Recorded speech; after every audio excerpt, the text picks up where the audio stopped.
visual. It's just a visual decision that was made. The smooth normal we use for texturing, whereas the face normal we use for lighting, and it gives us a slightly low poly look that lets us get continuous blends across the surface. And we just store that obviously when it's decoded so we can stick it in a spec form. And we also store our two materials. So before I was saying that in our voxel data we have two materials. And when we polygonize, we're not just considering a single voxel or a polygon. Our vertex comes from the 8 voxels round about it. So we're losing some data there. It would be really nice if we could afford to store a whole array of different materials that our voxels could be made up of in the vertex data and use that to texture, but it just wouldn't be performant. So instead we have two materials and the blend value between them, so the voxel will be whatever it's made up of most of. So grass and rock, for example, might lose some data that also we would like to blend amount and texture in there, but generally it will look okay. And then we can use that to triplanar texture our sphere. So basically, if you haven't encountered triplanar texturing, that means taking our texture and projecting it along 3 axes with a blend zone as is incredibly badly circled on that diagram. So the thing to note about that is we are in fact projecting across the whole sphere. So we're not projecting on an axis that's local to our bit of terrain, it's across our entire planet, which you would think would have really bad artifacts in some areas. You'd think that blend zone would be across an entire region of the planet's surface, and we'd have an area where we're blending between two textures in a really ugly way. But actually we found that wasn't the case. Just because of how our terrain is shaped, we tend to distribute those blend zones across the whole planet fairly evenly. They tend to come up everywhere, but not be overwhelmingly ugly to look at anywhere.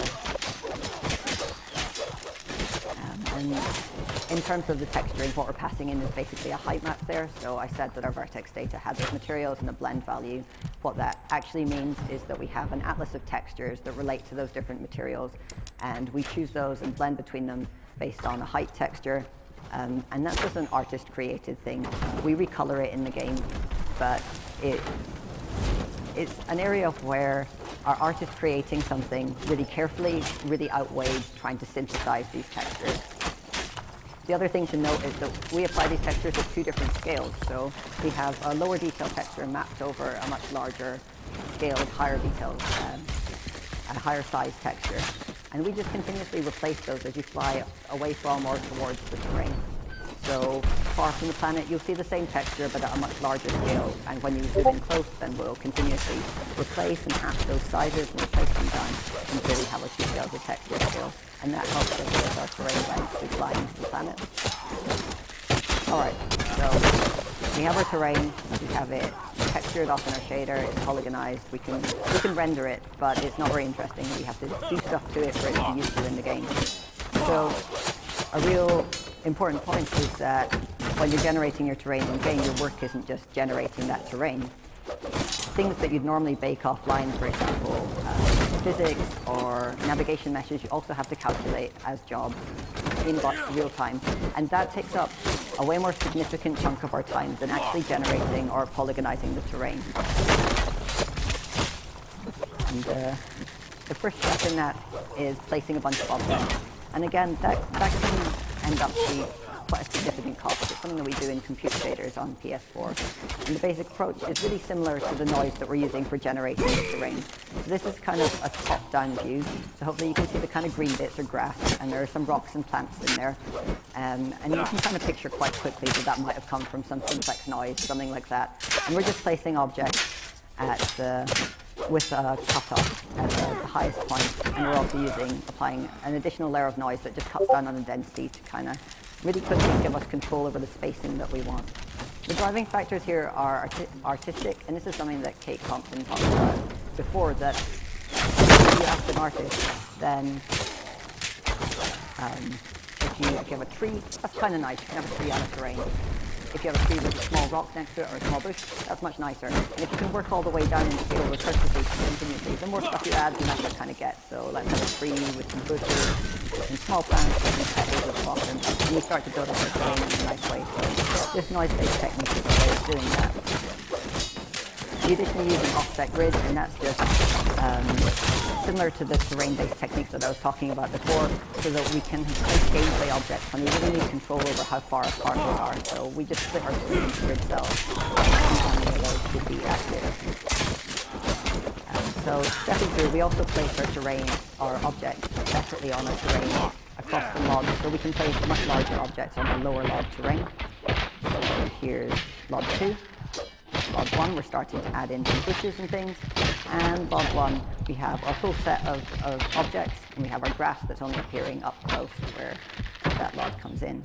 And that presents a problem because we're placing our trees, for example, on that lower log of terrain, but we're replacing that whole terrain with something higher detailed as you get closer. So we need to reposition them onto the surface, and we do it something like this. There you can see them fading between imposters to real models, and also readjusting to the surface. So it's kind of cheesy that they interpolate like that, but it's far better than popping into position. And generally it tends to be much further off from the camera. This is me flying really quickly in flycam to an area, and it's just slightly more subtle than just popping. Building placement, we use a really similar technique. So buildings are kind of the one thing that we need to see from space.